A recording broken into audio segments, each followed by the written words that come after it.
otras escuelas de la carrera, ¿no? De otras carreras, lo pueden hacer con alumnos de otras universidades, tal vez no universidades, nos vamos a institutos. Eso significa hacer un benchmarking, ¿no? Comparar y aprender de las buenas prácticas de la competencia. Otro aspecto relevante, estábamos hablando mucho de lo que era el capital humano, ¿no? Y los procesos. En este caso, con respecto al proceso de e-learning, es un proceso del cual estamos llevando hoy en día en clase, que es básicamente aprender sin necesidad de tener presencia física, ¿no? Existe una separación física entre el profesor y el alumno. Claro que para ello tenemos que usar medios técnicos, como en este caso estamos utilizando Teams, algún celular, alguna computadora, ¿no? Y esto nos ha permitido, obviamente, más allá de las ventajas que puedan haber con respecto a las características, podemos darnos cuenta que eso genera mucha facilidad, ¿no? Podemos aprender a nivel mundial, ¿no? De algún profesor, obviamente.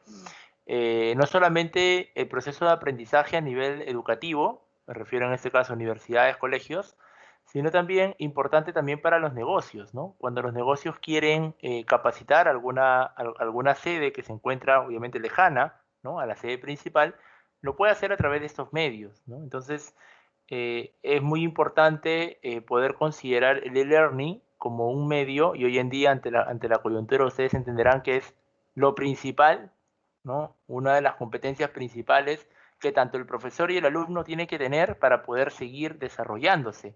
O las personas que van a trabajar en una empresa tienen que tenerlas, tienen que conocer las herramientas que hoy en día existen, ¿no? Si solamente conozco Teams, pues estoy de alguna manera desfasado, ¿no? No es lo único que existe hoy en día para poder desarrollar estos procesos de aprendizaje, ¿no? Hay aspectos negativos, ustedes dirán, profesor, entonces, ¿para qué vamos físicamente a la San Martín o para qué íbamos, no?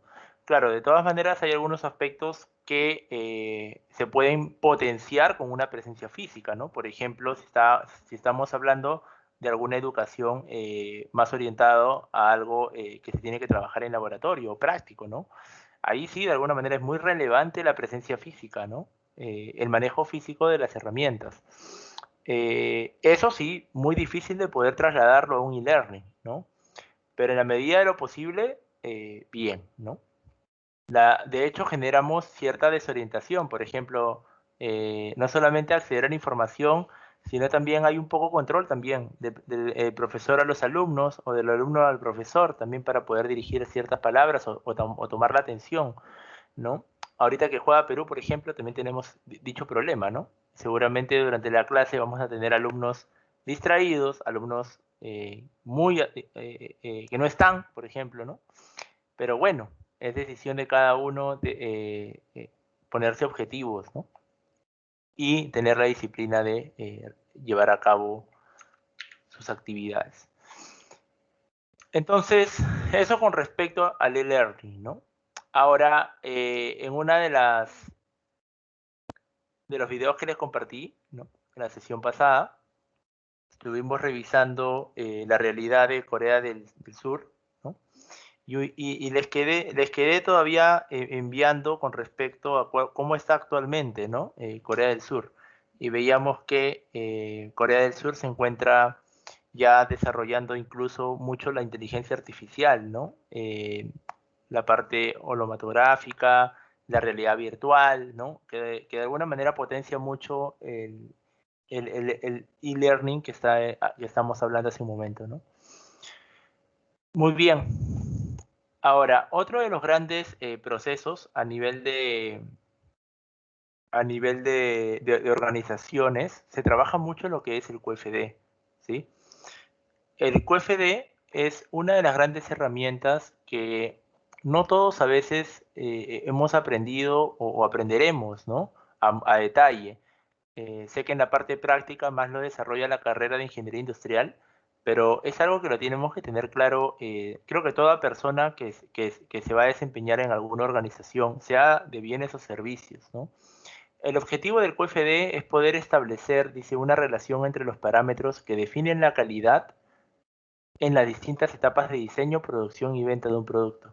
La pregunta aquí es, y es justamente lo que hemos venido desarrollando al momento de elaborar la misión de la organización, ¿no? ¿Quién define la calidad? A veces algunos grupos han estado diciendo nuestros productos son de calidad y yo he sido muy insistente en que no lo definan de esa manera. ¿Por qué? Porque la calidad no la define la empresa, la calidad es, en ese caso, es un aprecio, es una percepción del cliente, ¿no? Entonces, esta herramienta lo que busca es entender cuál es la definición de calidad de nuestro target, de nuestro objetivo, de nuestro cliente, ¿no? A fin de poder traducir esa necesidad del cliente, ¿no? En, obviamente, un diseño, una producción, una venta, ¿no? ¿Acaso, por ejemplo, las personas, o sea, quisieran, o sea, los productos no nacen porque el cliente te dijo que tú los construyas así necesariamente? El cliente tiene una necesidad que puede ser, por ejemplo, quiero trasladarme de este punto A a este punto B, ¿no? Que puede ser, claro, 10 kilómetros, 20 kilómetros, 100 kilómetros, 1000 kilómetros. Y para lograr ello, pues obviamente las personas han desarrollado diferentes herramientas, diferentes productos que nos puedan llevar, ¿no? En este caso, inicialmente fue a través pues camina, pues, ¿no? Camina y fue por caballo, luego tuviéramos que hacer un auto y así sucesivamente, ¿no? Se fue desarrollando los productos para satisfacer esa necesidad, ¿no? Eh, y hay una de las grandes preguntas, ¿no? Henry Ford decía que si él hubiera preguntado al cliente en ese entonces, cuando no existían los automóviles, ¿no? Si le hubiera preguntado al cliente qué quisiera, ¿no? ¿Cuál sería su interés, ¿no? En este caso, cuáles son sus necesidades, ¿no? Eh, en esos clientes que en este caso utilizaban los animales como herramienta móvil, ¿no? Hubiera querido pues un caballo que corra más rápido, ¿no? Y de hecho, o sea, él no necesitamos poder a veces preguntarle al cliente para entender lo que necesita, ¿no? O sea, de hecho sabíamos ya que en ese entonces lo que necesitaban las personas era movilizarse más rápido porque hay que ser empáticos, hay que ser observadores, ¿no? Hasta cierto punto. Hay a veces algunos puntos que no lo sabemos hasta que no los preguntamos, ¿no? Pero la idea es finalmente tratar de entender la necesidad del cliente para, en función a ello, configurar obviamente nuestros productos, configurar nuestros procesos, configurar nuestros proyectos que vamos a llevar a cabo, ¿no? Eso es muy importante porque a veces nos concentramos en lo que nos gusta, ¿no? Pero no vemos lo que le va a gustar al cliente, ¿no? Y ese es un punto muy importante al momento de querer diseñar, al momento de querer priorizar tiempos, dedicar recursos, ¿no? Entonces es muy importante partir de ahí, ¿no? Como el modelo efectivista, partimos siempre del cliente, ¿no? Y el beneficio obviamente va a ser asegurar que la voz del cliente llegue de adelante hacia atrás, ¿no? Eh, y no como se hacía antiguamente, que era de atrás hacia adelante, ¿no? No importaba lo que el cliente quería, era lo que podíamos hacer. Hoy en día ya no es lo que podemos hacer, porque ya casi todo se puede hacer. Lo importante hoy en día es saber qué es lo que el cliente quiere, ¿no? Un poco la manera de pensar del mundo ha cambiado en ese enfoque, ¿no? Y para eso, bueno, esas son unas casas, como bien se llama, la casa de la calidad, ¿no? En donde se definen las características del producto, ¿no? En este caso, los atributos que el cliente necesita, ¿no? Discúlpeme. Ok, sí. Tenemos acá las características del producto frente a las características del proceso, por ejemplo, ¿no? Esta es la segunda casa de la calidad, podemos decir, ¿no? Entonces hay unas 4 casas de la calidad que se definen para bienes, ¿no? En donde gracias a estas matrices, ¿no? Podemos hacer una relación entre lo que busca el proceso y lo que busca el producto. Y podemos saber qué parte del proceso satisface más a las características que necesitamos que el producto tenga, ¿no? Eso nos da entender dónde tenemos que enfocarnos más, dónde tenemos que dar mayor prioridad con la finalidad que el cliente reciba el producto que él realmente necesita, ¿no? Esas son justo, hay un software de QFD disponible en internet si es que alguien quiere, obviamente, utilizar una herramienta como esta, ¿no? va a poder configurar, como bien menciono, 4 aspectos importantes: el producto, sus partes, el proceso y los controles, ¿no? Un poco bastante en orden, ¿no? Pero siempre con el pie de inicio, que es lo que el cliente quiere, ¿no? Customer wants, y va bajando en cascada, ¿no? Para poder definir cada uno de esos aspectos. Y de esa manera nos orientamos al cliente, ¿no? Es una organización orientada a lo que el cliente necesita. El ABC, que es el Activity Based Cost, ¿no? Es una de las herramientas que se trabaja mucho para el costeo, ¿no? Nos permite costear sobre todo costos indirectos, saber distribuirlos, ¿no? A veces los costos indirectos son difíciles de distribuir, ¿no? Por ejemplo, los gastos administrativos o los gastos generales de fabricación, ¿no? Porque no están muy atribuidos a una volumétrica, ¿no? Entonces, no solamente hablamos de gastos a nivel de sueldos o a nivel facturable, sino también hablamos de tiempo, ¿no?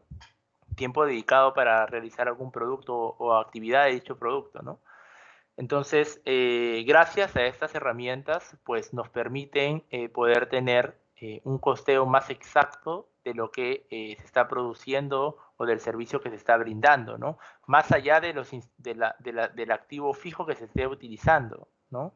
Entonces, a veces las organizaciones no se percatan, pues, del costo con precisión, ¿no? Que se está gastando, y es porque no están básicamente haciendo un buen prorrateo o distribución de los costos, ¿no?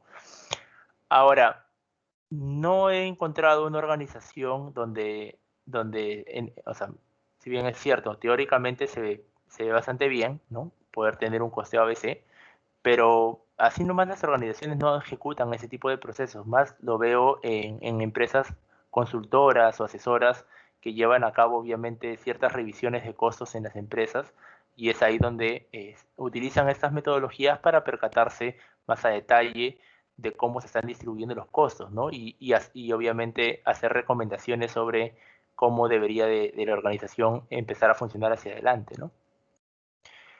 Pero es muy bueno, obviamente, tenerlo en cuenta si es que entendemos su objetivo, ¿no? El objetivo es obtener el costo de los productos en base a las actividades que se requieren para su diseño, producción, venta, respectiva soporte administrativo, ¿no? Claro, en función al recurso que tú le estás dedicando, más allá de los insumos que necesites o de las personas que necesiten que trabajen en él, ¿no? Si no estamos hablando ya de todos los recursos. Bastante profundo, complicado, pero el objetivo es importante que ustedes lo conozcan, ¿no? Porque en algún momento de la vida lo pueden utilizar, lo van a necesitar palpar, utilizar, ¿no? Taguchi es uno de los procesos en la parte de gestión de calidad que nos ayuda como filosofía, ¿no? A entender que podemos hacer mejoras rápidas, ¿no? Para, obviamente, reducir costos de reprocesos. Siempre hay costos de reprocesos por no tener los parámetros de admisión, ¿no? Bastante definidos, ¿no?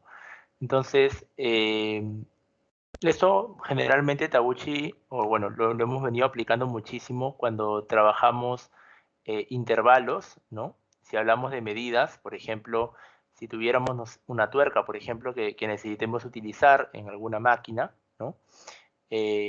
Siempre las medidas van a ser importantes tenerlas en cuenta, ¿no? O sea, me refiero al nivel de precisión de esas medidas, ¿no? Claro, no es lo mismo que coloque una tuerca de 8 pulgadas de una tuerca de 5 pulgadas, ¿no? Entonces, claro, va a ser muy importante, ¿no? Las medidas que estoy considerando para que el proceso funcione de una manera adecuada, ¿no? Entonces, Taguchi un poco lo que hace es revisa la estadística aplicada con la finalidad de que se puedan definir niveles, ¿no? De límites en este caso, de medidas correspondientes para que el proceso obtenga un producto que cumpla, ¿no? Los parámetros de calidad para el cliente, ¿no? Que satisfaga al cliente finalmente, ¿no? y en lugar de estar colocando cualquier producto y ver qué sale, ¿no? Claro. Entonces, gracias a esas revisiones estadísticas que se hace, pues uno se percata finalmente que cuáles son las medidas adecuadas para que el producto salga en base a los límites que el cliente necesita, a los límites de especificación del cliente. Se utiliza, como bien menciono, más orientado a empresas manufactureras, ¿no? Pero no deja de lado de entender el objetivo, ¿no? El objetivo de esto es, entiende qué es lo que lo que tú estás ingresando, ¿no? Afecta en el producto final, ¿no?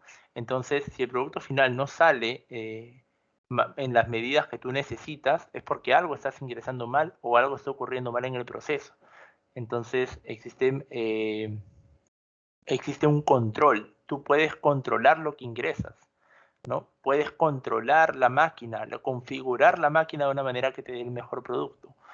El tema es que hay otros elementos que no obviamente están a tu alcance, ¿no? Que se llaman elementos de ruido, le llama Taguchi, ¿no? Por ejemplo, no puedes controlar la temperatura del medio ambiente, ¿no? Es algo que ya está definido. Claro, algunos dirán, sí puedo, profesor, coloco la calefacción, ¿no? Claro, pero estamos hablando de algo no controlable finalmente porque no es que sea así como siempre tenga que funcionar, ¿no?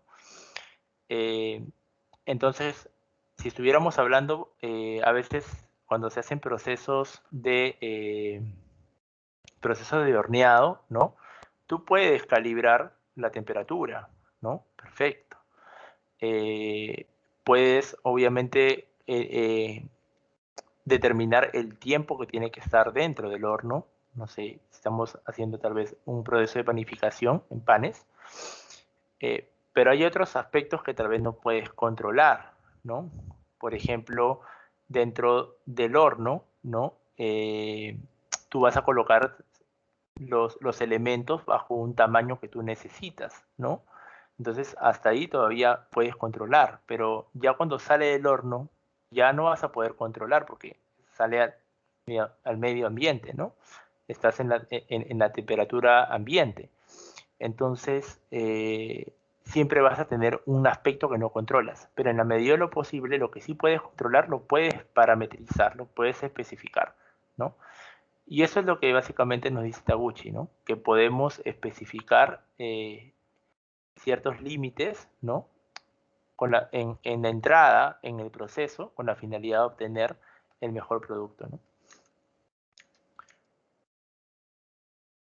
Muy bien. Con respecto a Supply Chain Management, este es bastante amplio, ¿ya? Sin embargo, acá en esta gráfica, por ejemplo, lo estamos resumiendo en una cadena de valor, ¿no?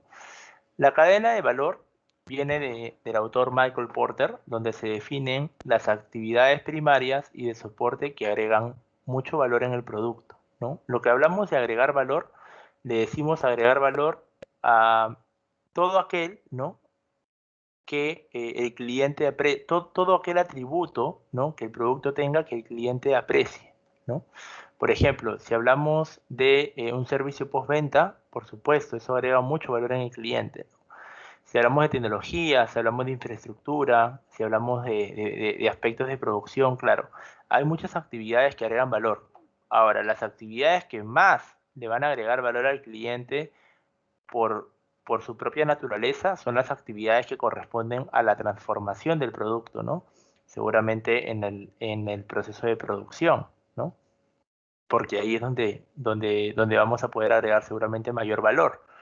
Pero no deja de lado que existen actividades de soporte, como la parte tecnológica, como el recurso humano, como el aprovisionamiento, como la infraestructura, que también influyen en las actividades primarias y que de alguna manera también agregan valor, tal vez en menor medida, pero no dejan de tener un valor agregado, ¿no?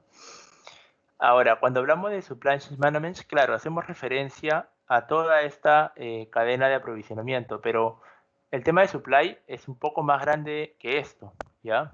Porque el supply chain management no solamente abarca a tu empresa, ¿sí? Y eso si ustedes van a un posgrado, un poco también se lo van a explicar de una manera más amplia. Claro, se están llevando un posgrado en supply. eh, van a poder entender un poco más sobre la cadena de suministros, porque eso significa, ¿sí? Donde hace referencia a que una empresa, ¿no?, influye sobre otra empresa, tal vez no son del mismo rubro, pero ¿por qué no se pueden influenciar? O sea, podemos ver, por ejemplo, cómo una empresa que fabrica tornillos, por ejemplo, influencia a una empresa que vende los tornillos, ¿no? Tal vez una es el fabricador, ¿no? La fábrica que produce de manera masiva, y el otro es la venta minorista, que puede ser una ferretería, ¿no? Claro, si algo le ocurre a esta empresa que fabrica los tornillos, pues de alguna manera no va a tener la ferretería cómo aprovisionarse de los artículos que necesita vender, ¿no? Entonces, eso es lo que se estudia a nivel de supply chain management, ¿no?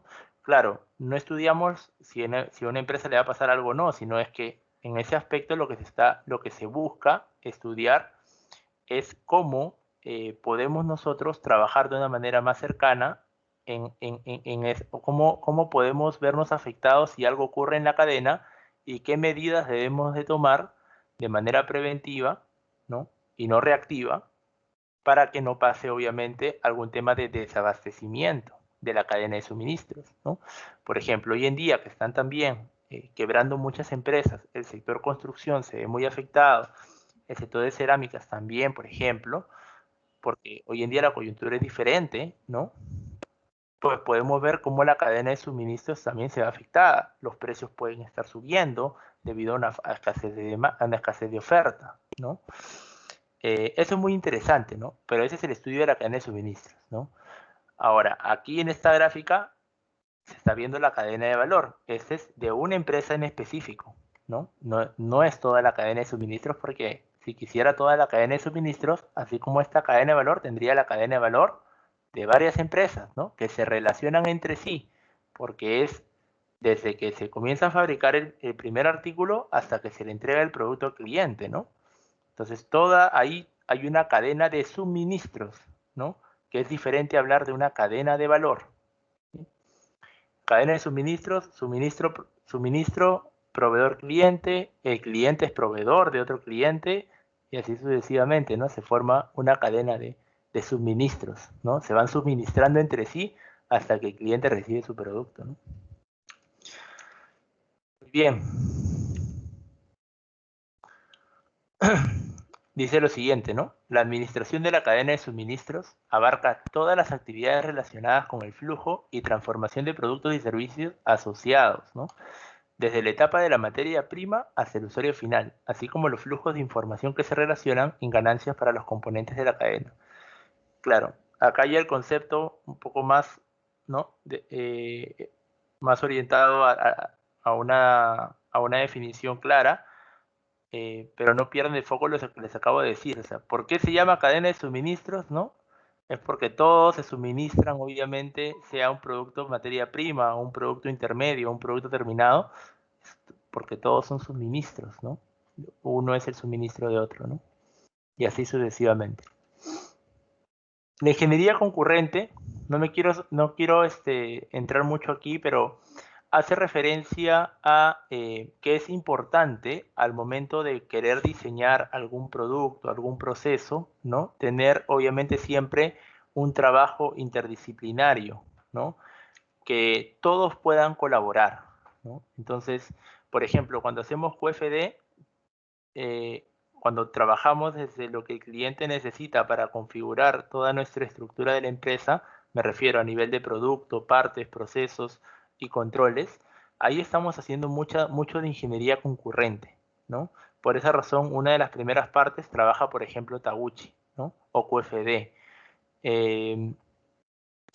Y es porque necesitamos, obviamente, tener un claro entendimiento por cómo es que el producto va a pasar todo su ciclo de producción y lograr el objetivo que se necesita para el cliente, ¿no?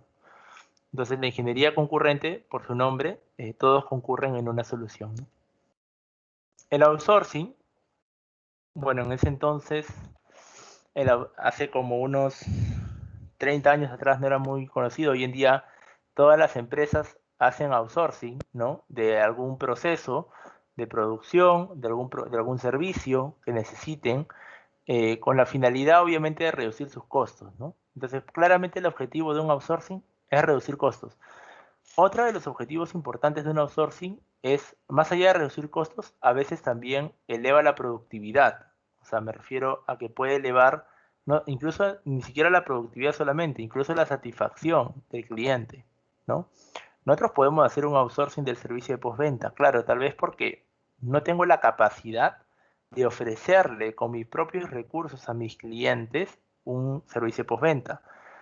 Se descontrola, tengo poca gente, no puedo pagar un servicio de postventa para yo tenerlo como dueño del servicio, ¿no? Prefiero tener a un tercero que le ofrezca el servicio. Claro, le doy toda la información al tercero para que lo haga, ¿no? Pero puedo sacar mucha ventaja de ello porque el servicio lo va a hacer mejor, porque es una empresa especializada en un postventa, ¿no? Y ellos lo pueden trabajar. Claro que sí, ¿no? Se hace mucho outsourcing, no se hace mucho outsourcing de la producción en sí, a veces, ¿no? Generalmente más se hace outsourcing si hablo de esta cadena de valor que antes mostré, se hace más outsourcing a veces de la logística externa o a veces de la logística de entrada, a veces del servicio de postventa, ¿no? No se hace mucho outsourcing del aspecto de producción, porque es ahí donde está la caja negra, pues, ¿no? Si tú haces outsourcing de la parte de producción, pues le estás dando toda tu ciencia a otra empresa, ¿no? Porque la otra empresa que te va a dar el servicio, que va a hacer el servicio por ti de producir, pues de alguna manera se está llevando todo tu knowledge, ¿no? Entonces, claro, el outsourcing se tiene que hacer con mucho resguardo de tu conocimiento, de tu tecnología para realizar, para agregar el valor, obviamente, que te diferencia el mercado. Es mejor hacer outsourcing, como bien menciono, de aspecto de postventa, de aspecto de cobranza, de fidelización al cliente. A veces puedes hacer outsourcing de tu contabilidad, ¿por qué no? Porque tal vez no necesitas mucho ese core, ¿no? Pero claro, hay que tratar de ver dónde sí podemos reducir costos y sacarle ventaja a esos outsourcing, ¿no? Eh, el beneficio, como bien menciono, reducir los costos. Muy importante mejorar también el proceso, ¿no? Que estás tercerizando. Muy bien. Acá, de manera gráfica, ¿no? Tenemos, por ejemplo, la empresa que parte del proceso lo está llevando a que se haga por un tercero, ¿no? Ese tercero se le remunera, ¿no? Por el servicio. Ahora, profesor, ¿y qué se refiere con reducir costos? ¿No? Claro, significa que las personas que tú necesitas para que ese proceso se haga, tú ya no les pagas a esas personas, tú le pagas a la empresa, ¿no? Y la empresa te puede cobrar por cada unidad que trabaja, por cada cliente que llama, ¿no? Te va cobrando por volumen, ¿no?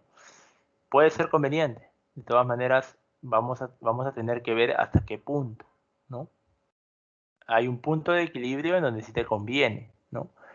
Claro, si me dicen, a ver, yo, si yo atiendo tú tienes una empresa que tienen, no sé, 500 clientes, ¿ya? Y de esos 500 clientes, mensualmente, 100 clientes llaman a preguntar, ¿no? O llaman a reclamar porque el producto que les diste estaba mal, ¿no? Claro, significa que voy a tener 100 llamadas mensuales, ¿no? Imaginemos que ese sea el ratio, ¿no? Claro, 100 llamadas mensuales, hago mi cálculo, serían, a ver, 20 días al mes, estamos hablando pues casi de 5 llamadas diarias, ¿no? La pregunta es, ¿tengo una persona para que atienda esas llamadas, 5 llamadas diarias? Ah, tal vez. Si la tengo o no la tengo ya, ok. Si no la tengo, ¿qué hago? ¿Contrato a una persona para que lo haga? Voy a pagarle a una persona su sueldo mínimo que el Congreso está buscando subirlo a 1.500 soles. ¿Le voy a pagar 1.500 soles para una llamada, para 5 llamadas diarias? Pues no es una cantidad muy relevante, ¿no? Claro, y ahí ustedes van a tener que decidir, ¿no? Entonces, le damos esta actividad a la secretaria, seguramente, ¿no? O al secretario, ¿no? Para que atienda las llamadas y los clientes se queden tranquilos, ¿no? O tengo otra alternativa que puede ser, conozco una empresa que atiende a hacer la atención de clientes, ¿no? y me cobra, ¿no? 5 soles por llamada. Claro, 5 por 100, al mes me salen 500 soles. Interesante, claro, me sale mucho menos que contratar a alguien por esas llamadas, ¿no?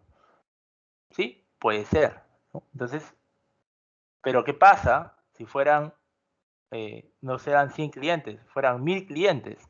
Pues 1000 clientes, 5 soles por llamada son 5000 soles. Pues mejor tráigame 2 chicos, ¿no? Les pago su sueldo mínimo o les pago su remuneración que corresponda para que obviamente me realicen el proceso de atención al cliente, ¿no? Ahí sí me conviene. Entonces, a eso me refiero con punto de equilibrio. Hay un punto en el cual sí te conviene tercerizar y hay un punto en el cual obviamente no te conviene, ¿no? Prefieres hacerlo tú mismo, ¿no? Six Sigma, eh, este es muy conocido, ¿no? Six Sigma es, no, o sea, el objetivo, acá lo pueden ver de rojo, reducir la variabilidad, ¿ya? Significa que, pero eso se trabaja mucho en empresas, obviamente, que tratan de que el producto final, ¿no? O el servicio final, eh, no tenga ese riesgo, no corre el riesgo de no cumplir con las especificaciones del cliente, ¿no? Entonces lo que trata de hacer es acortar la variabilidad de ese proceso, que genere ese proceso, y eso se logra obviamente con herramientas de calidad, ¿no? Herramientas, puede ser gráfico de barras, puede ser análisis de variación, de dispersión, eh, y esas herramientas lo que te van a permitir obviamente es entender dónde están los puntos más débiles en el proceso, dónde están los puntos más débiles al momento de, tal vez en la logística de entrada. O sea, hablamos de la parte primaria, ¿no? Se estudia muchísimo las actividades primarias de la empresa para poder entender dónde podría estar ocurriendo estos defectos que se generan en el producto o servicio, ¿no? No son, o sea, en empresas de servicio muy difícil que se utilicen todas las herramientas, ¿no? Pero son herramientas que parten de la estadística, parten del propio análisis de problemas, ¿no? De causas y efectos a veces, pero ya depende, ¿no? De cada organización, de cada proceso, qué herramientas vayas a tener que utilizar, ¿no? No es que todas se utilicen, ¿no? Hay que saber seleccionar qué herramientas se utilizan para poder empezar a reducir ello. El objetivo de enseñarles el Six Sigma, o sea, o que sepan para qué es, ¿no? Es para que sepan de que los productos y servicios no nacen todos igualitos, ¿no? O sea, yo quisiera pues que todos los productos tengan obviamente las mismas dimensiones, ¿no? Pero todos sabemos que eso es imposible. Entonces lo que tenemos que buscar es que las dimensiones con las que salga el producto sean las dimensiones en las que te pide el cliente, ¿no?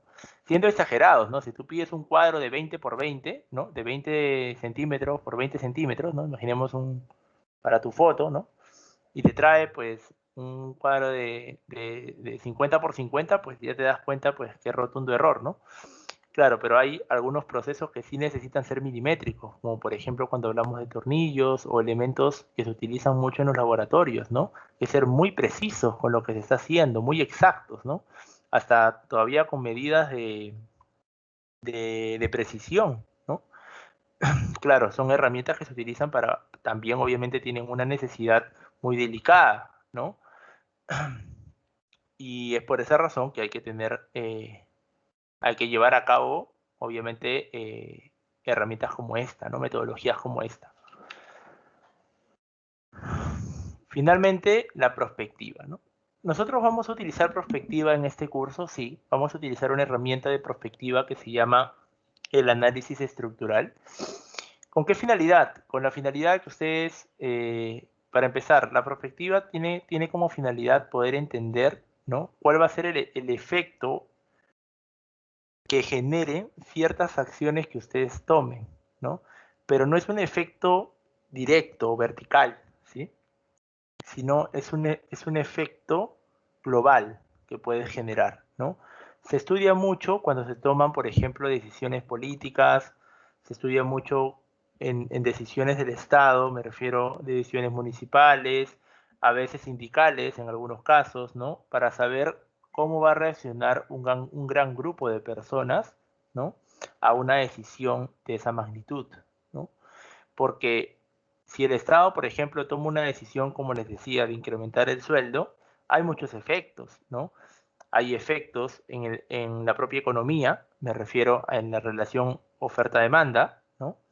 Hay efectos, obviamente, que implican mucho a la posición financiera de la empresa, ¿no? Que va a necesitar desembolsar más dinero y hay que ver si tienen la capacidad de pago de ello, ¿no? Hay efectos incluso a nivel demográfico, ¿no? Al tener más ingresos, seguramente van a querer tener posiblemente más hijos, que no está mal, pero se pueden proyectar seguramente crecimientos demográficos, ¿no? Y otras cosas, ¿no? Que pueden desencadenar. Hasta huelgas podría desencadenar, ¿no? De los propios empresarios. Entonces hay que entender, ¿no? Por esa razón, con prospectiva, ¿no? Las acciones que se pueden tomar. Y ese es un análisis, ¿no? Que se realiza antes de tomar la decisión. Luego, obviamente, tomar la decisión que tengas que tomar. Pero previamente, siempre un análisis de prospectiva siempre va a ayudar muchísimo a que las consecuencias de esas acciones ya hayan estado previstas, ¿no? Nada como tomar una decisión que sus efectos ya hayan estado previstos, planificados, ¿no? Y finalmente, para esta parte introductoria, tenemos dos grandes ramas en la gestión holística. Hay dos grandes administraciones en las cuales ustedes pueden trabajar. Una de ellas es la administración estratégica, que es la que vamos a trabajar mucho en el curso, donde estamos haciendo todo un modelo efectivista, ¿ok?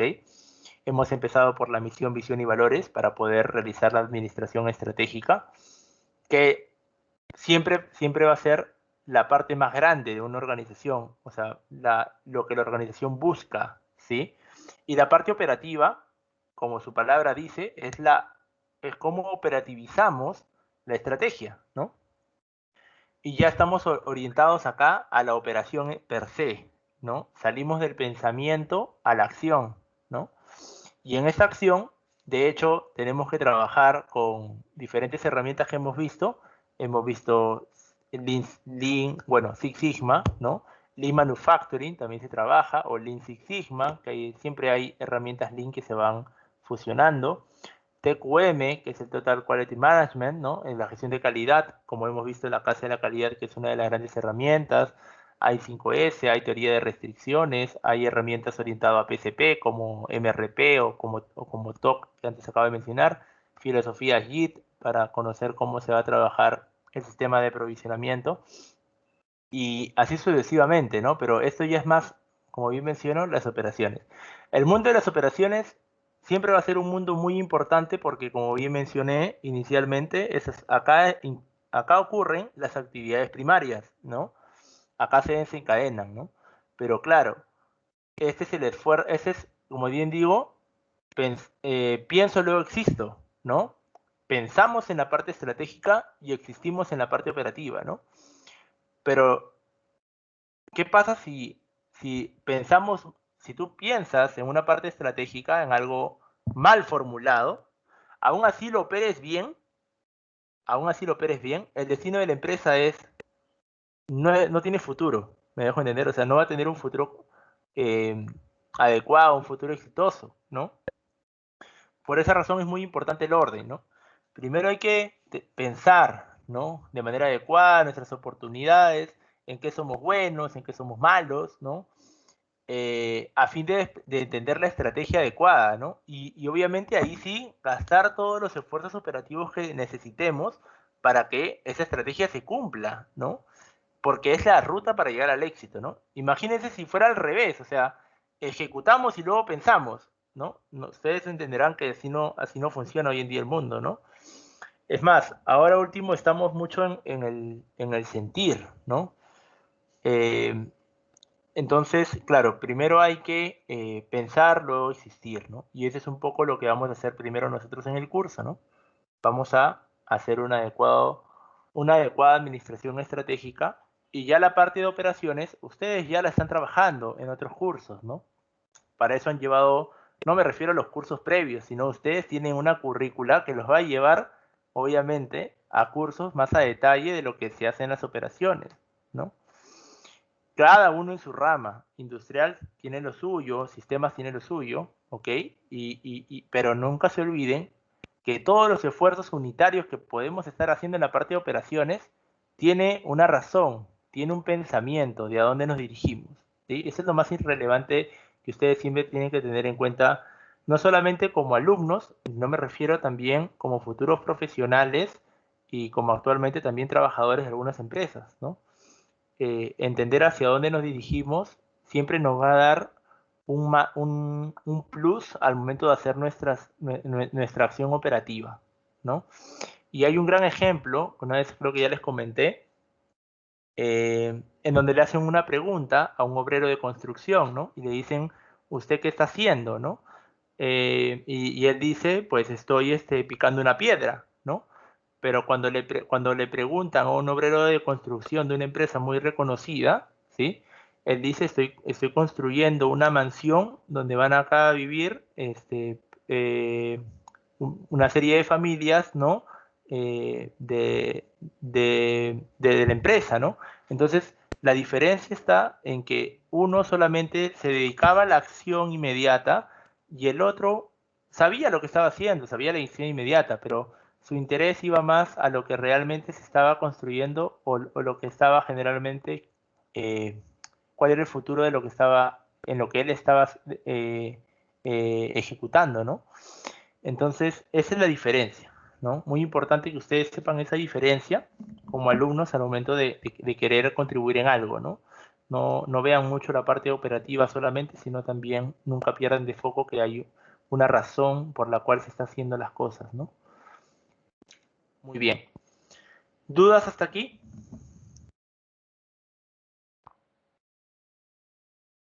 Señor Axel Velázquez, cuéntenos. ¿Sí? Sí, señor Axel, alzó la mano según la herramienta. Eso fue hace rato, ingeniero. Ok, perfecto, muchas gracias. Muy bien, entonces si no hay consultas, vamos a pasar a revisar el análisis externo.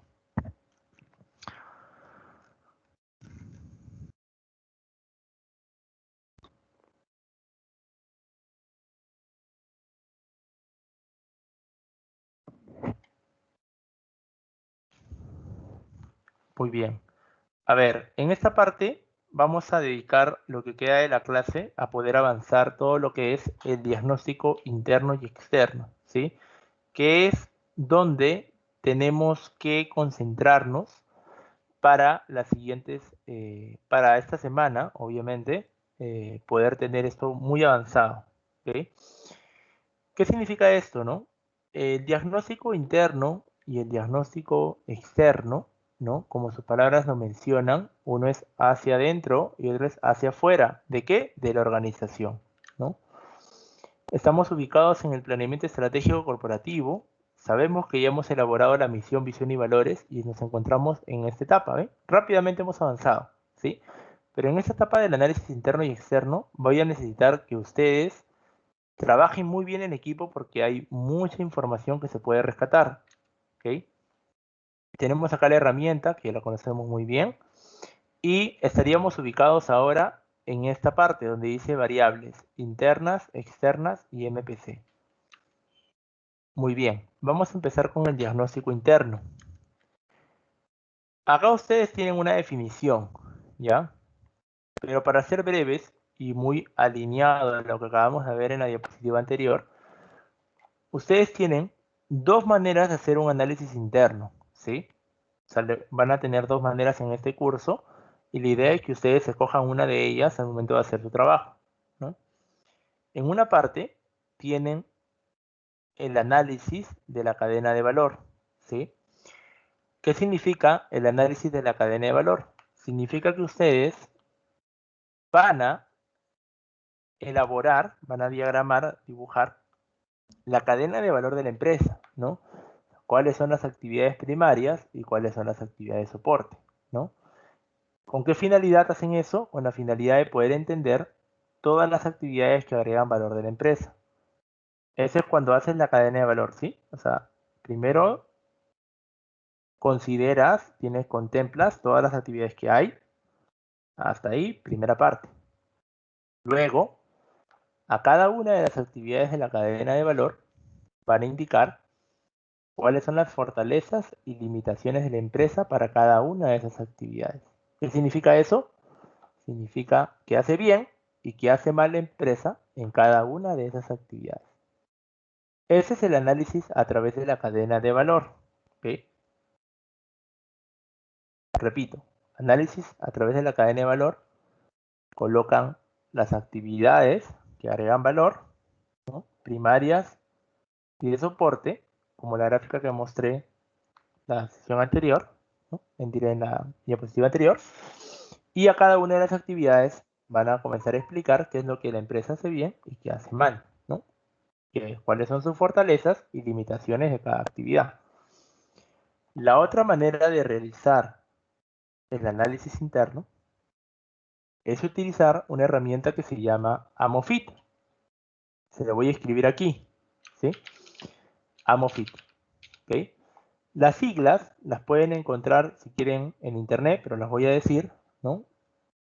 A corresponde a la administración de la empresa, M corresponde al marketing de la empresa o a la propia operación de la empresa, F corresponde a la parte financiera, H orientada a los recursos y I y T corresponden a la tecnología y la información de la empresa, ¿sí? O sea, también lo que estoy diciendo es que así como la cadena de valor, acá también en el AMOFIT se describen eh, las actividades que la organización realiza en cada una de estas variables, o en cada una de estas letras, entender qué es lo que la organización hace bien y vale en cada punto. ¿Okay? Es muy utilizado el análisis AMOFIT cuando se tratan tal vez de planeamientos estratégicos ya para tesis, para sustentación, se utiliza muchísimo. No se usa mucho cadena de valor, ¿ya? Pero les doy esas dos alternativas. Algunos alumnos en el siglo pasado lo que estuvieron trabajando era ambas cosas, les gustó hacer cadena de valor y querían también hacer AMOFIT para aprender, ¿no? Perfecto. Quien quiera aprender, puede hacerlo. Pero yo en el curso solamente exijo una de las dos, ¿no? Pero igual recuerden que existen esas dos maneras. ¿Okay? Muy bien, entonces en el diagnóstico lo que vamos a hacer nosotros, bueno, acá van a encontrar teoría, va a citar a Fred David, uno de los grandes autores, una de sus últimas versiones del libro, que bueno, sí lo recomiendo, es Conceptos de la Administración Estratégica, es su 15ª edición, salió hace unos 3 años, en el 2017. Sí está en las referencias del curso, así que si gustan pueden encontrarlo. Pero él hace él en su libro hace una recopilación de toda su experiencia y también recopila muchos autores en su propio libro, ¿no? Lo cita bastante bien también a cada uno de esos autores.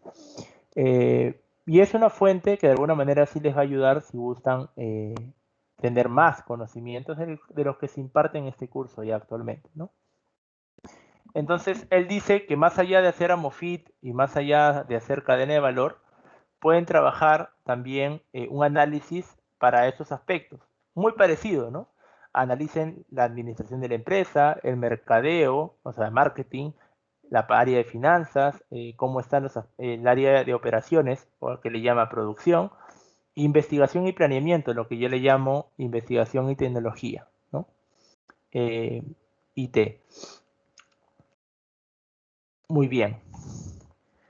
Acá hay unas preguntas que pueden ayudar a poder entender si la planificación de la empresa se está llevando de manera adecuada, si la organización va bien, si la motivación, si la selección, si el control. Claro, son herramientas de auditorías internas que te pueden ayudar a poder entender si están funcionando bien o mal la organización. Claro, ustedes tal vez si tratan de responder estas preguntas y no laboran en la empresa, va a ser un poco complicado, ¿no? Imagínense, no laboro en la empresa y me pregunta, ¿cuenta con un buen sistema de control de calidad?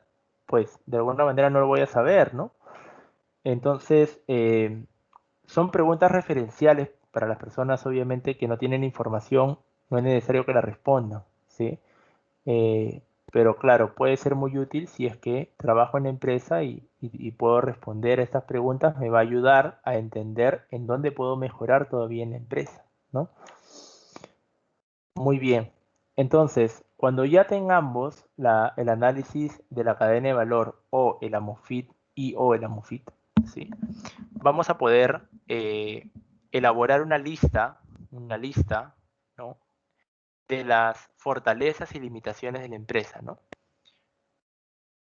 En este caso, por ejemplo, en el área de finanzas podría yo decir, ¿no? La empresa tiene capacidad de inversión, o sea, tiene fondos para poder destinar a la inversión, sea desarrollo, a tecnología, capacitación, a lo que fuera, pero hay fondos, hay dinero para invertir, perfecto.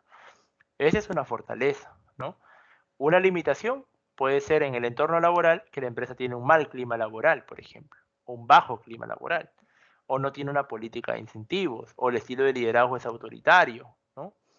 O no sigue los protocolos para el cuidado ante el COVID-19, ¿no? Claro, son limitaciones, ¿no? Cosas que la organización no está haciendo bien y que obviamente tiene que mejorar.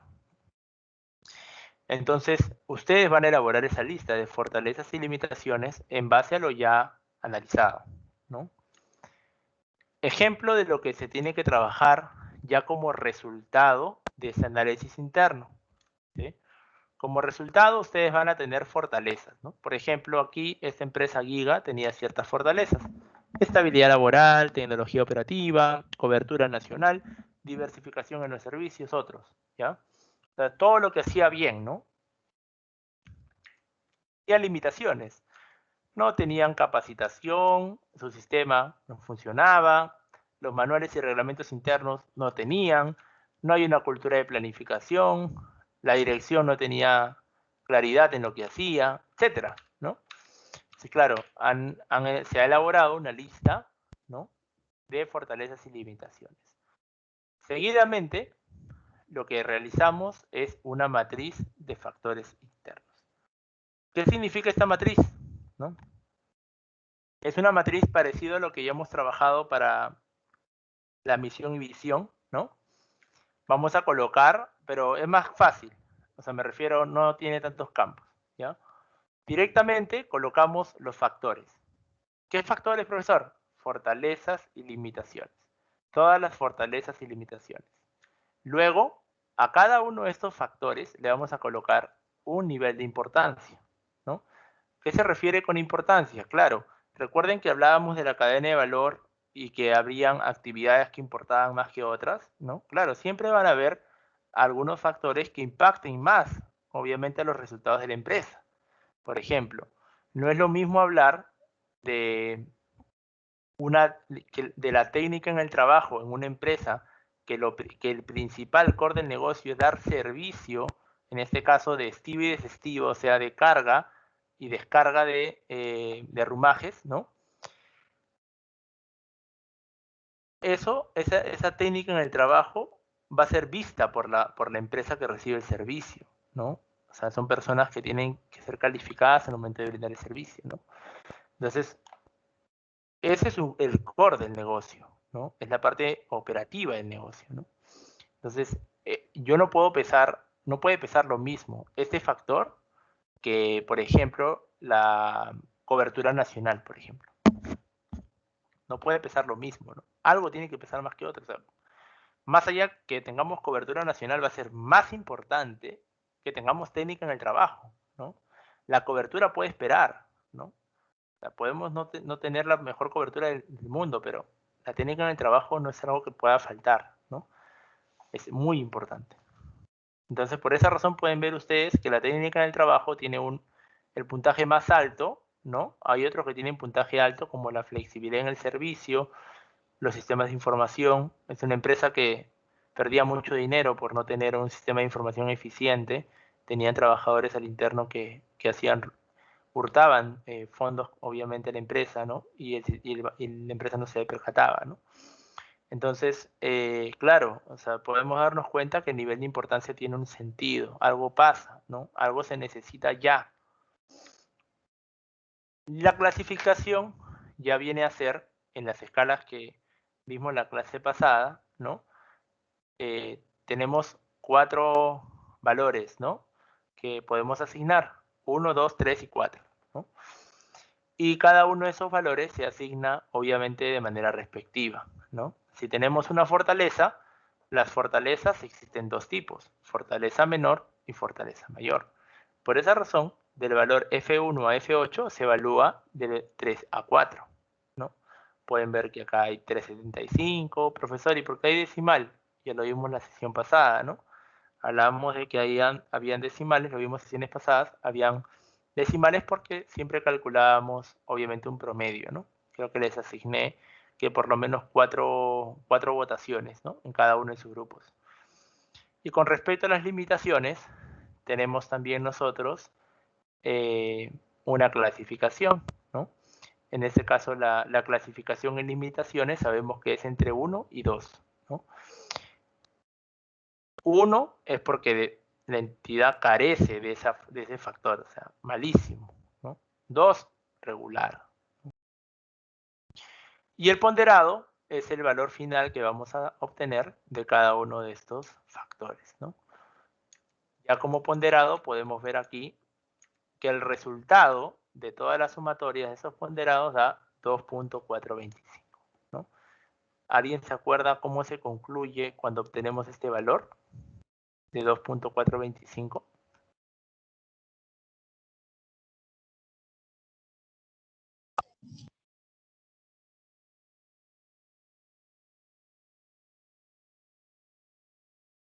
Limitación menor.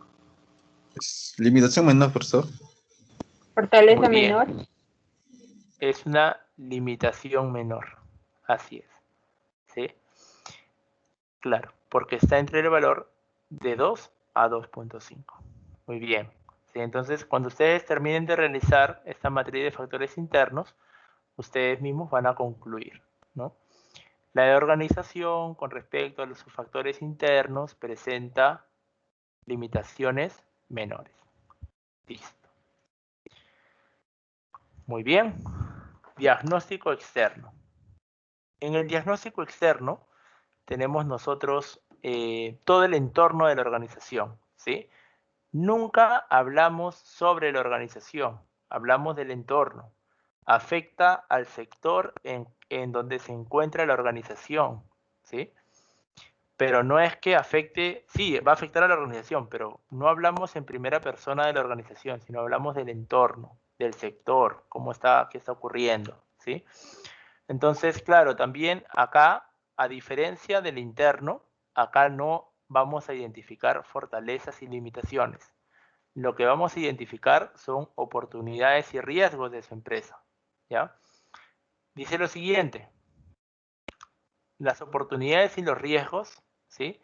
Como dice aquí, son tendencias, acontecimientos económicos, sociales, culturales, demográficos, ambientales, políticos, legales, etcétera, ¿ya? Que podrían beneficiar o perjudicar a una organización en el futuro, ¿sí? Claro, van a perjudicar o beneficiar a tu empresa, ¿ok? Pero ojo, no lo vamos a redactar en primera persona, ¿ya? No vamos a decir, la empresa tiene la oportunidad de vender en China, así no, ¿sí? Podemos decir, el sector minero, ¿no? Tiene posibilidad de poder comercializar con, no sé, pongamos Corea del Sur, ¿no? Perfecto. Claro, si vamos a decir eso es porque hay algún sustento. Y ahora voy a hablar sobre los sustentos. Así como en el diagnóstico interno existen herramientas que ayudan a analizar, en el diagnóstico externo también. ¿Okay? Hay 2 herramientas que van a ayudarnos a realizar un adecuado diagnóstico externo.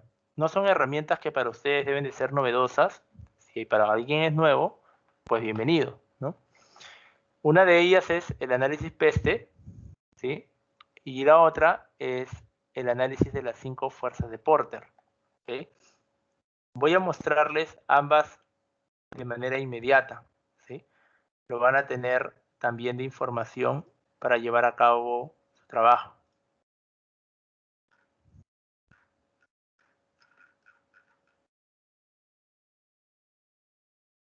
¿Me confirman, por favor, si lo visualizan?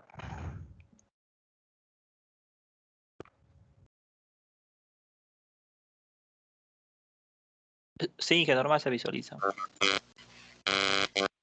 Muy bien. Sí, profe. Con respecto al análisis externo, miren, existe PESTEL, ¿ya? Algunos le dicen peste, algunos le dicen pest, ¿sí? Yo le digo análisis externo, ¿ok? Porque finalmente las letras van a reflejar algún aspecto externo, ¿sí? Pueden analizar todo el aspecto externo que ustedes gusten, ¿ya? Bien, pero las siglas de alguna manera les ayudan a acordarse de qué variables externas pueden evaluar, ¿no?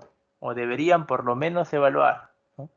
Aspectos políticos, importantes. Hoy en día la política del Perú sabemos que es un caos, casi siempre lo es, pero más allá de lo que sea, ¿sí? Importante saber cuáles son aquellos movimientos políticos nuevos que están ocurriendo. Me refiero a decisiones legislativas o ejecutivas que se estén tomando, ¿no? Y que obviamente no sea un tema abierto, sino me refiero a que pueda repercutir en algún impacto en el sector de nuestra empresa, ¿no? Aspectos económicos, importante por ejemplo lo del sueldo mínimo que hablaba antes, ¿no? Sobre el crecimiento que puede tener el PBI. No sé si han visto la balanza comercial, que está nuevamente por tercer mes consecutivos, está creciendo, ¿no? El Perú está importando casi 20% menos que el año pasado. Hay aspectos relevantes que pueden influenciar en esas empresas de estudio, ¿sí? Entonces, ahí también hay aspectos que revisar, ¿no? En la parte social, aspectos demográficos, podemos hablar obviamente de tendencias en el mercado, preferencias en todo caso, ¿no? Eh, es muy importante la parte social porque es a dónde vamos a conseguir a nuestros clientes, ¿no? En la parte tecnológica, bien por su propio nombre, tiene que ver con avances, innovaciones que puedan contribuir obviamente al sector en el que nos encontramos, ¿no? Si es un sector que no aplica la tecnología, pues simplemente no es necesario utilizarlo, ¿no? Pero traten siempre de hacer referencia a ello. En la parte ecológica o ambiental, ¿sí?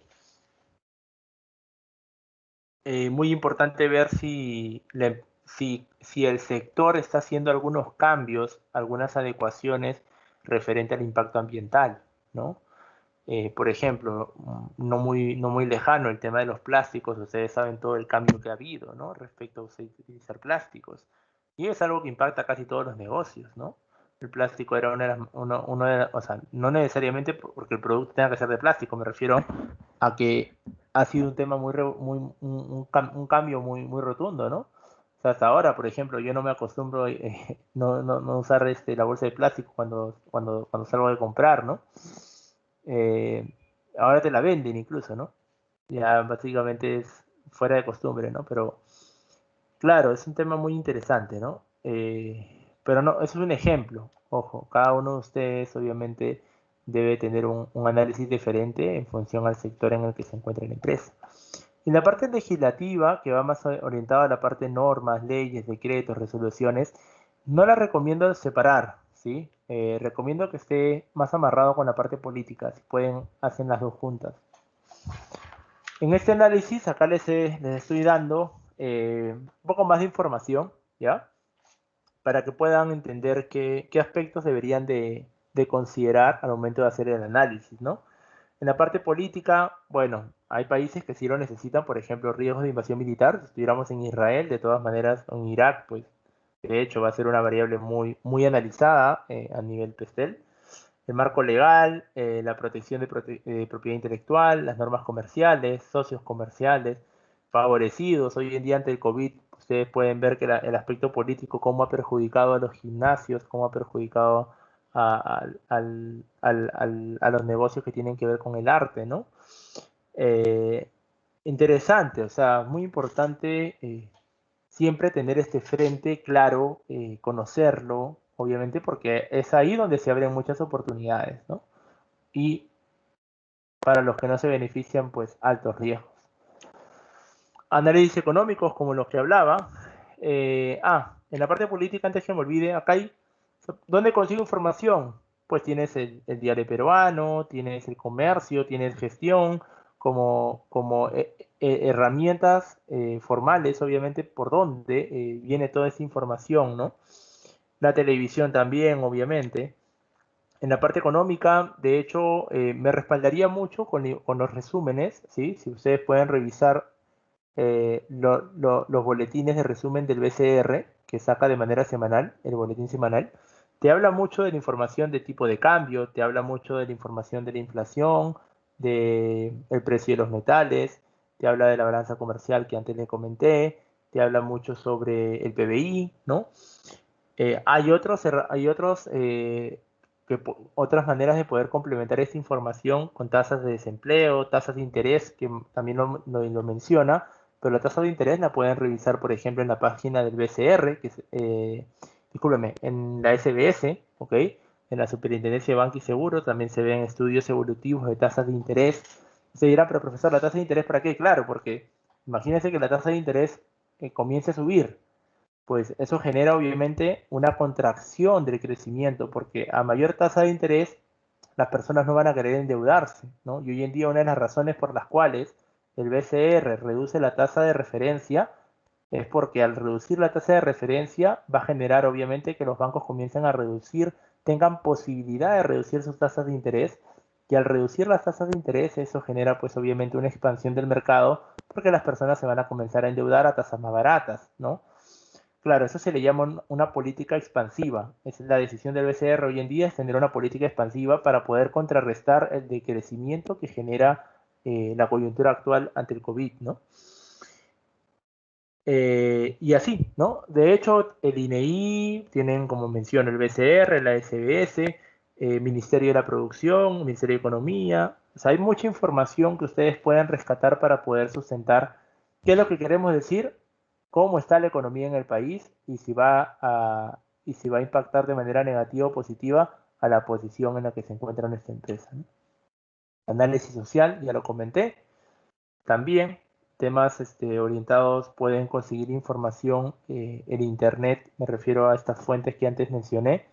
En gestión a veces encuentras mucho tema de preferencia del cliente, de nuevas tendencias en el mercado. En la parte de educación, bueno, dependiendo obviamente de si es que le interesa a la empresa analizar esa variable, lo pueden analizar. El INEI hace mucho estudio demográfico, de hecho pueden en- tener información ahí, ¿no? La parte tecnológica, ya lo habíamos comentado un poco, desarrollo de tecnologías recientes, ¿no? En ese último video, por ejemplo, que les mostré de Corea del Sur, ¿no? Veíamos la realidad virtual, son nuevas tecnologías, ¿no? Son nuevas tendencias, es importante verlos como oportunidades, ¿no? Análisis ambiental, ya lo habíamos comentado, todo lo que es energía, residuos, emisiones, ¿no? Y la parte legal, que ya lo comenté inicialmente, que lo vamos a relacionar con la parte política, ¿no? Para no salir mucho de foco en esa parte. Hasta ahí una pregunta antes de entrar a las 5 fuerzas de Porter.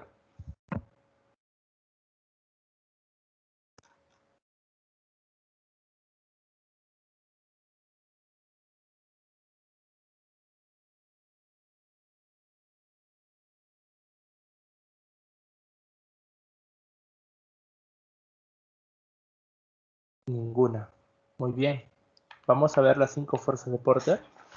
En esta parte de las 5 fuerzas de Porter, el análisis que hacemos a diferencia del PESTEL, que analiza el macroentorno, las 5 fuerzas de Porter analiza el microentorno. O sea, el microentorno, ya las relaciones que pueda tener la empresa con sus proveedores, con sus clientes, con sus competidores, con los productos sustitutos, por ejemplo, o incluso con nuevos competidores que pueden entrar a ese mercado, ¿no? Aquí les dejo una pauta de qué es lo que tratamos de estudiar. Por ejemplo, en nuevos competidores tratamos de ver, en resumen, ¿no? Si es que existe un alto riesgo de que haya nuevos competidores en el mercado, ¿no? A más competidores te perjudicas. O sea, si quieres ser positivo, uno diría, no, profesor, a más competidores, igual, quiero ser el mejor. Sí, pero lo mejor es que no hagan competidores. Si hablamos de una empresa, pues obviamente que trata de buscar, entre comillas, el monopolio, ¿no? Claro, la idea es obviamente tener una menor cantidad de competidores para que puedas, obviamente, servir de la mayor cantidad de clientes que puedas, ¿no? en ese sentido, el análisis de los nuevos competidores se enfoca en eso, en poder ver si existen barreras que eviten que hayan cada vez más competidores. Una de las grandes barreras es, de por sí, el knowledge que uno debe tener para iniciar un negocio, ¿no? Si ustedes creen que pueden iniciar un negocio y competir contra Telefónica, pues es porque tienen el conocimiento, tienen el recurso, tienen todo, ¿no? Para poder competir. Pero es difícil, ¿no? Ciertamente es difícil poder tener el conocimiento suficiente para poder llegar a ese nivel de inversión, sobre todo, ¿no? Entonces, claro, hay ciertos segmentos en el mercado que se encuentran obviamente con esas barreras que a veces pueden ser barreras por política de Estado, que no podemos competir en esos rubros. Por ejemplo, si quisiéramos abrir una empresa que, que compita contra Sedapal, el Estado me va a decir no, no puedes, porque el agua se encuentra obviamente satanizada, ¿no? O sea, no podemos competir en ese sector. Si quieres competir en el sector, por ejemplo, bancario, muy difícil, tienes que pasar por la SBS, tiene como 80.000 filtros antes de que entres, ¿no? Claro, la última empresa que entró es una empresa china, hoy en día están entrando empresas que son bancos digitales, ¿no? Pero claro, son sectores que requieren de demasiada inversión, ¿no? Y que de alguna manera el Estado restringe sus accesos de manera regular.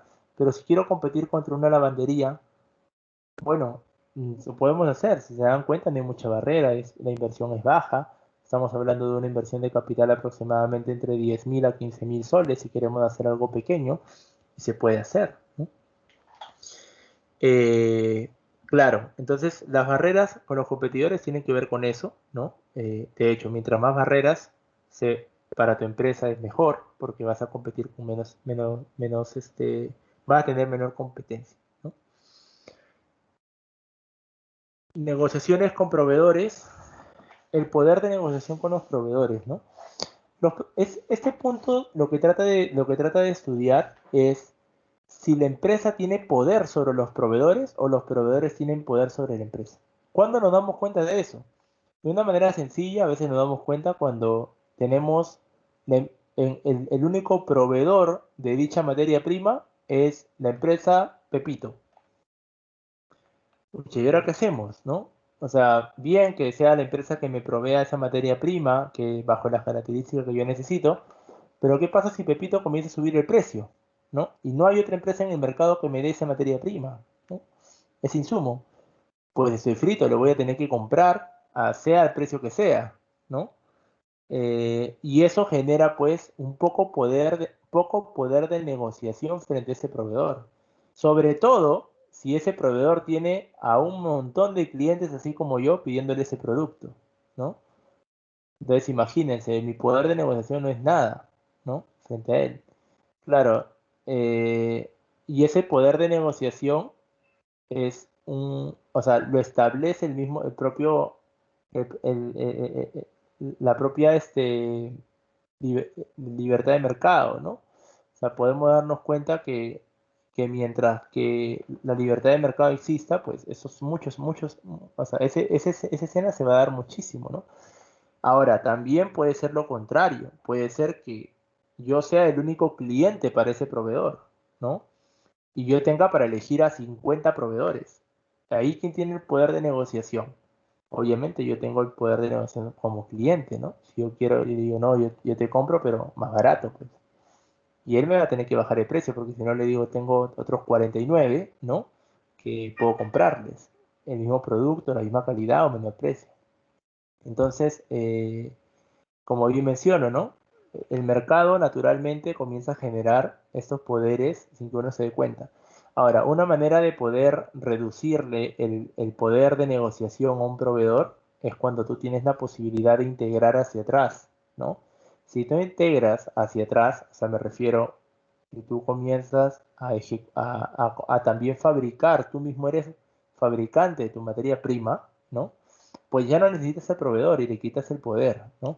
Eso hacen mucho las empresas grandes. Por ejemplo, Gloria también se abastece en ellos mismos de leche. Pues claro, porque quieren tener también poder sobre esa parte y no verse obviamente dependientes de los ganaderos en todo caso, ¿no? Y tipo también, bueno, no sé qué será de esta empresa, ¿no? De Starbucks, ¿no? Claro, también, ¿no? Misma situación, ¿no? Entonces, la negociación con los proveedores busca eso. Igual acá yo les he dejado, ¿no? Unos hitos para que ustedes puedan saber qué analizar, ¿no? Negociación clientes, ¿no? Mismo aspecto, o sea, la idea es saber si nosotros, como productores, ¿no?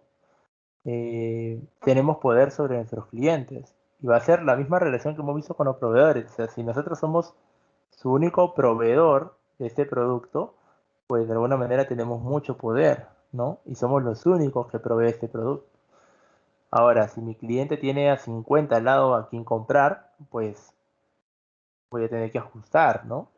De alguna manera el precio, darle cada vez un mejor servicio, hacerme cada vez diferente o más atractivo, ¿no?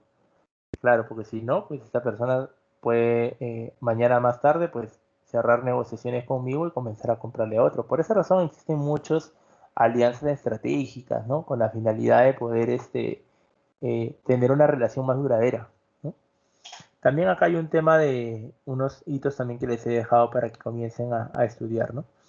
Y en los productos sustitutos, acá la idea es analizar si es que nuestro producto tal vez no tiene otros productos de la misma línea contra las cuales competir, o sea, no tenemos tal vez competidores, pero sí podemos tener competidores indirectos, que pueden ser los sustitutos, ¿no? ¿Qué es un producto sustituto, no? Es un producto que suple la misma necesidad, pero que no es del mismo género. Por ejemplo, si en una mañana yo tengo 5 opciones, ¿no? Tengo para comerme mi pan con mantequilla o tengo para comer mi pan con jamonada, ¿no? Ah, excelente. Entonces, claro, la mantequilla claramente no compite contra la jamonada, o sea, no son competidores directos, ¿no? Pero sí son sustitutos, ¿no? Ambos pueden satisfacer la misma necesidad de la persona, que es tomarse un desayuno, ¿no? Pero claro, o sea, entender que lamentablemente, a pesar que no sean obviamente directos, suplen una misma necesidad y por lo tanto hay que ver, ¿no? Cómo si ese producto sustituto es una gran amenaza, ¿no? Hoy en día, seguramente, obviamente cada industria va a tener sus productos sustitutos. Algunas industrias no tienen, ¿no? Pero hay que ver, pues, ¿no? De todas maneras, si tenemos un producto sustituto y si genera una amenaza para tu empresa ese producto, ¿no? Tal vez no lo es y bien, pues, ¿no? Pero hay que tenerlo en mente. La rivalidad entre competidores, guerra de precios, carencia de diferenciación. O sea, acá lo que hay que ver es, el objetivo de esto es analizar si nosotros, cómo estamos compitiendo, o sea, cómo está el mercado competitivo acá. ¿Cuál es el ranking de las mejores empresas? ¿Cuáles son los factores en los que más se compite? ¿Cómo es el crecimiento de este sector en base a los competidores, ¿no? Estudiar un poco la competencia, ¿no? Y entender si la rivalidad que tenemos con los competidores, tenemos nosotros la ventaja o no tenemos la ventaja, ¿no? Ver si el poder es fuerte en los competidores o si nosotros tenemos alguna manera aspectos positivos con los cuales competir, ¿no? Acá hay un aspecto, muchos competidores, como ya les he dicho, no es muy positivo, ¿no? Si hay muchísimos competidores, pues de alguna manera nos vemos afectados por la propia, obviamente, libertad de mercado, ¿no? Muy bien. ¿Preguntas hasta ahí?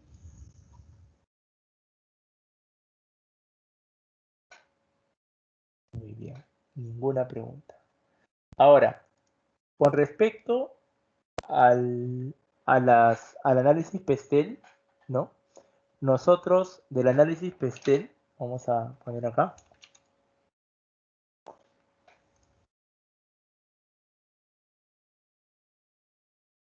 miel por azúcar, por supuesto. Sí, claro, monopolizar el producto, sí, entre comillas. Todo tu metro es una barrera natural. Sí, claro, hay muchas barreras naturales.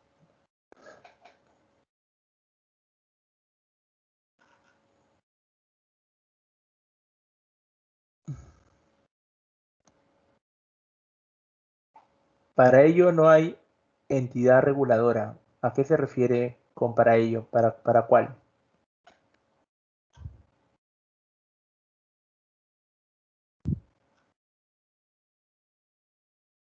Todo tiene una entidad reguladora. Ah, ok.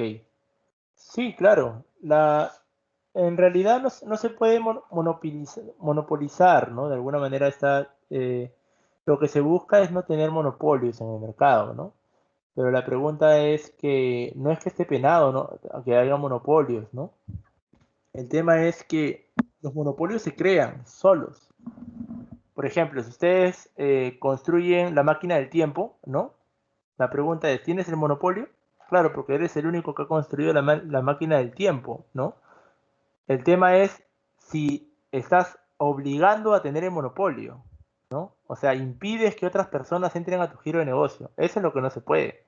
Todos hay libre mercado, todos pueden vender lo mismo y pueden comprar lo mismo. ¿Me dejo entender? O sea, el monopolio se puede crear por sí solo, pero me refiero a que no es porque eres el único que tiene la tecnología para ofrecerlo, pero si otra persona tiene lo mismo, por supuesto, el mercado está servido para poder aceptarte, ¿no?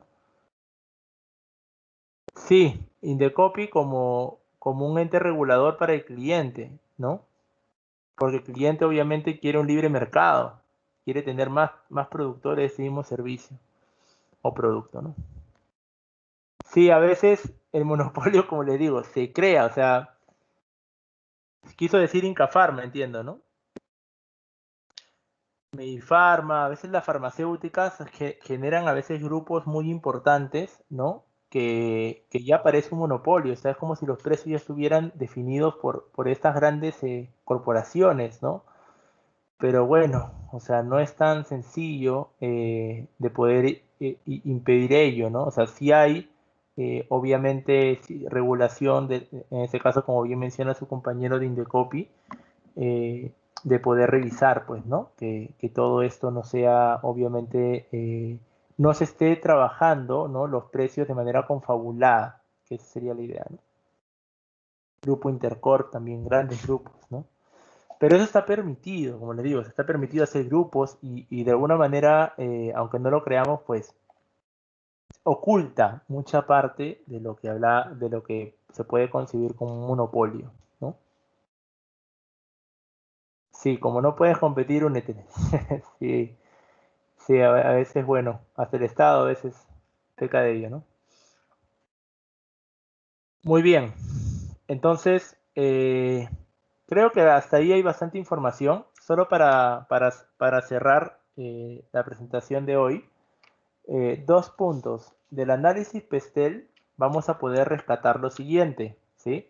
De las 5 fuerzas de Porter también, pero vamos a rescatar oportunidades y riesgos, ¿ya? En este caso, por ejemplo, Giga dijo, ah, mira, del estudio que hice del mercado, vi cómo estaba la parte de la economía y veíamos pues que había mucha tendencia a la tercerización. Y claro, para Giga le interesa, ¿no? Si hay mucha tendencia a la tercerización, le interesa porque justamente Giga es una empresa de servicios logísticos, tercerizan eh, actividades o procesos logísticos a las otras empresas, ¿no?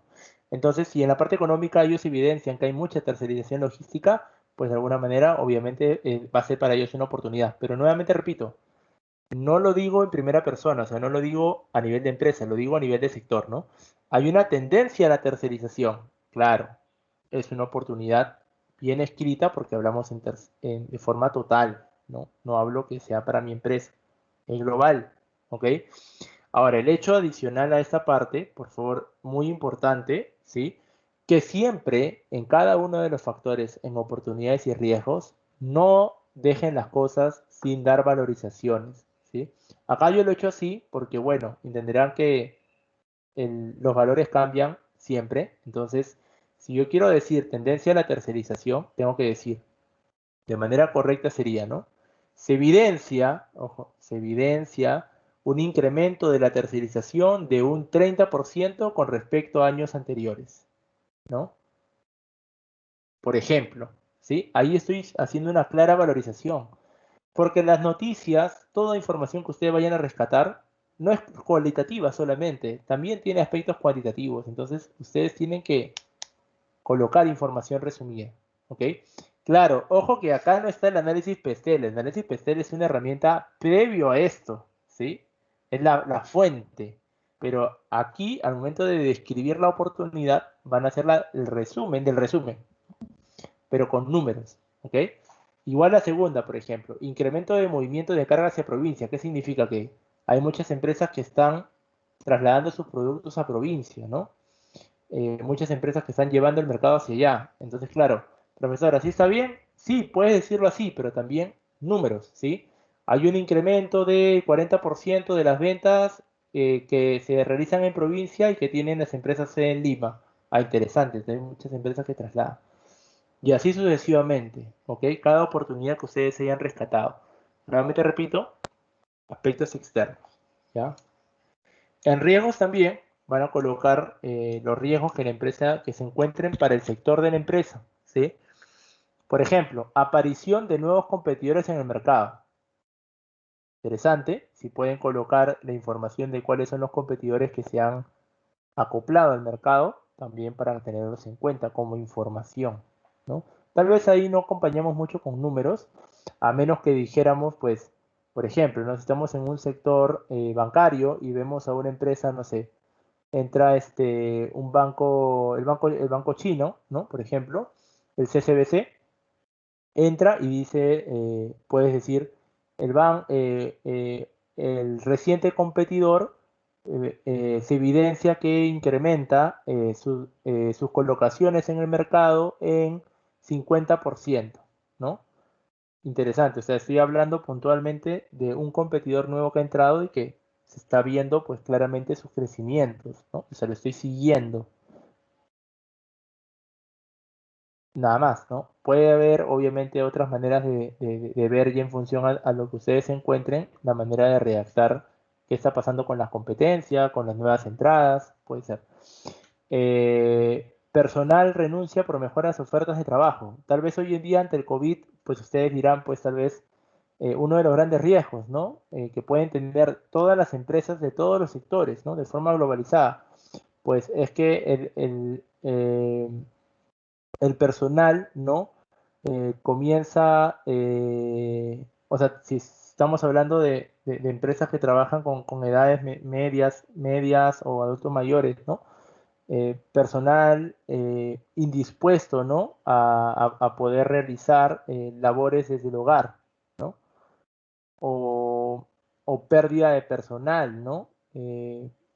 Por obviamente contagio ante el COVID, ¿no? O sea, son riesgos, pero no de tu empresa, sino de todo el sector laboral, ¿no? Algo por ese lado pueden ustedes plantear si se quieren hablar de aspectos de COVID, por ejemplo. Eh, y así sucesivamente los riesgos, ¿no? Para eso, nuevamente repito, tienen todo el análisis PESTEL, tienen las 5 fuerzas de deporte que les va a ayudar a ustedes a poder plantear factores respecto a oportunidades y riesgos, ¿no? De la empresa. Similar a lo que hemos hecho anteriormente en la matriz MEFI, igual acá vamos a colocar todos los factores, ¿sí? De la empresa, oportunidades y riesgos. Vamos a colocar los pesos correspondientes, el nivel de importancia que le tenemos a cada una de esas oportunidades y riesgos y la clasificación. También del 1 al 4. Acá solamente una indicación, porque en la clase pasada no lo hemos visto. Esa escala que yo les mostré del 1 al 4 es una escala que también la utilizamos para oportunidades y riesgos, ¿sí? Lo único que tienen que cambiar en la escala es, en vez de fortaleza, oportunidad, y en vez de limitación, riesgo, ¿ok? Y la valorización sería, ¿no? Para una oportunidad utilizamos los valores de 3 y 4. 3 significaría una oportunidad menor y 4 una oportunidad mayor. Y en los riesgos, 1 es un riesgo mayor y 2 un riesgo menor. En el nivel ponderado van a poder colocar obviamente la suma total y acá saldría 2.337, ¿no? En este caso, como se ha hecho la evaluación. Me diría a ver alguien ahí si es que, ¿cómo se concluiría en este caso? Limitación. Limitación menor. Ajá, ya ven que no han estado tan atentos. ¿Qué fue lo que les Riesgo dije? mayor. La escala cambia de fortaleza a oportunidad y de limitación a riesgo. Entonces sería, como bien dijo su otro compañero, riesgo menor. Así es.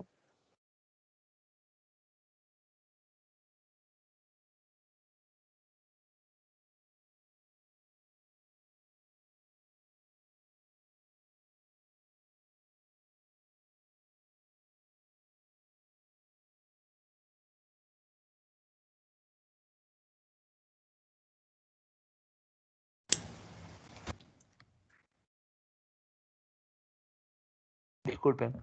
Con esto ya estaríamos con esta última herramienta que vamos a ver, que es el análisis de la competencia, que ya lo hemos visto, las 5 fuerzas de Porter, ¿sí? Estas 5 fuerzas de Porter se desencadenan en un resultado. El análisis de los competidores, sobre todo ese aspecto, nos va a ayudar a entender cuáles son los factores críticos de éxito, cuáles son esos factores por los cuales las empresas son exitosas. Claro, si tu empresa es la última del mercado, pues de ahí no vas a estudiar tus factores críticos de éxito, lo vas a estudiar del mejor, pues, ¿no? Y si tú ya eres el mejor, lo vas a estudiar del mejor del mundo, ¿no? Entonces, acá la idea es poder recopilar cuáles son esos factores que hacen que las empresas sean exitosas. Por ejemplo, en este caso, una empresa de servicios logísticos, lo importante era la experiencia administrativa, la técnica de brindar el servicio, las ventajas tecnológicas, la competitividad de los precios, la calidad del servicio, la publicidad, la cobertura nacional y la flexibilidad en los procesos de servicio, ¿no? Entonces pueden ver que se identificó no por mirar solamente a la empresa Giga, sino por mirar a los líderes de ese rubro, qué era lo que poseían, y se pudo realizar una lista de toda empresa que quiera ser exitosa en este rubro. Inmediatamente también se hizo una matriz. Esta matriz se le llama la matriz del perfil competitivo, diferente a las dos matrices que hemos visto antes, que es la matriz de factores internos y la matriz de factores externos. Sin embargo, no es que sea muy diferente, simplemente es una matriz que ha juntado 3 matrices a la vez. Imagínense que estamos haciendo una matriz de factores internos. En la parte izquierda colocas los factores, colocas el peso que corresponde, y en la parte derecha colocamos 3 empresas en total. Una empresa es la empresa en estudio y las otras 2 empresas son las líderes del mercado. Si tu empresa ya es líder, vas a transformar esa matriz en una matriz referencial que vas a comenzar a compararte con empresas de otros países que sean muy reconocidas y que estén por encima, obviamente, de tu desempeño, ¿no? Como empresa. Y vas a comenzar a realizar una valorización. Igual, como lo hemos hecho en las matrices anteriores, hacemos una respectiva clasificación en el valor de escala del 1 al 4. Aquí utilizamos escalas de fortalezas y limitaciones, con la finalidad de saber si, por ejemplo, Giga posee fortalezas o limitaciones con respecto a estos factores críticos de éxito. Igual para las 2 empresas que son superiores a Giga, Emico Logistic y Panalpina. Se hacen las valorizaciones correspondientes y se estudian los ponderados, ¿no? Por ejemplo, aquí, ¿qué podríamos concluir respecto a Giga? ¿Alguien sabe? ¿Riesgo mayor?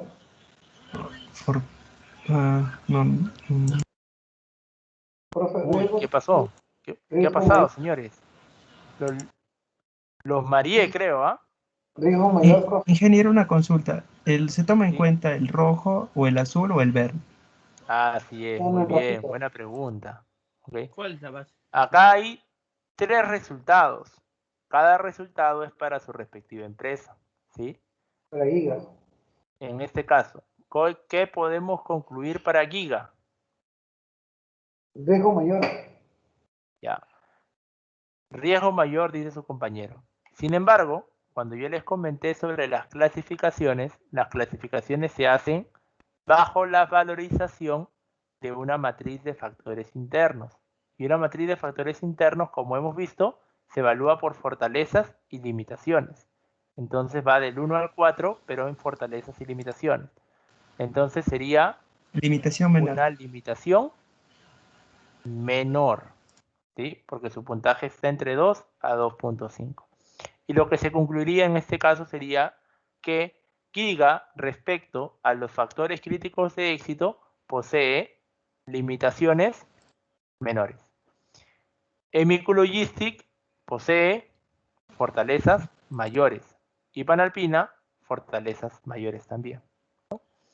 Esa sería la conclusión respecto a estos factores. Claro está que ustedes pueden hacer una conclusión mayor analizando qué le falta obviamente por mejorar a la empresa en estudio. Por ejemplo, si veo los puntajes, claramente publicidad y experiencia administrativa no son aspectos que posea Giga, si se dan cuenta, ¿cierto? Entonces podemos ver que ahí podríamos hacer una indicación mayor, ¿no? Aspectos donde Giga posee limitaciones mayores de relevancia es en la publicidad y en experiencia administrativa, aspectos donde tiene que mejorar, ¿no? Porque las otras empresas claramente están mucho más avanzadas en ese sentido, ¿no? Muy bien. Eso es. ¿Alguien tiene alguna consulta hasta aquí?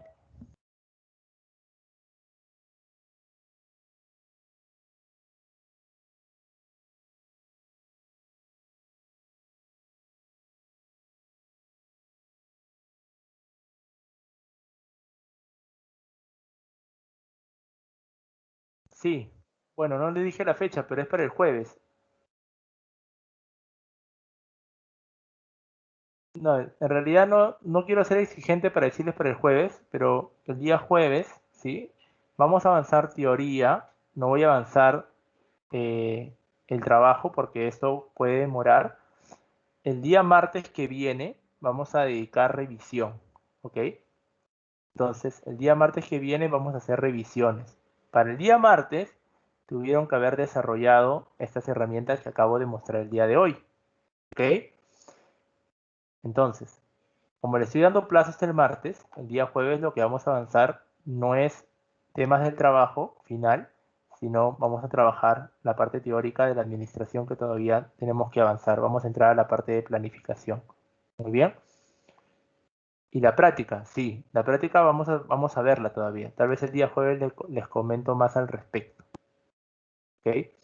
Pero primero concéntrense en desarrollar este avance del trabajo.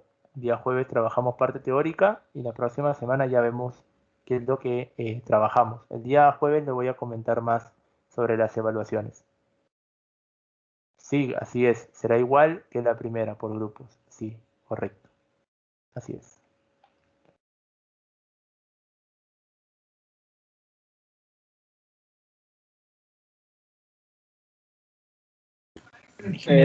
Una consulta respecto a lo que vendría a ser la misión de la empresa, ¿necesariamente tiene que ser 40 palabras? No, justo un poco lo mencionaba en la clase anterior. La misión en la teoría te dice que tiene que ser concisa, no más de 40 palabras, pero sin embargo sigue siendo una característica. O sea, ustedes pueden pasarse de las 40 palabras mientras que siga siendo concisa. No hay limitación de palabras, ¿sí? Pero mientras que siga siendo concisa para ustedes. Ya, profesor, muchas gracias.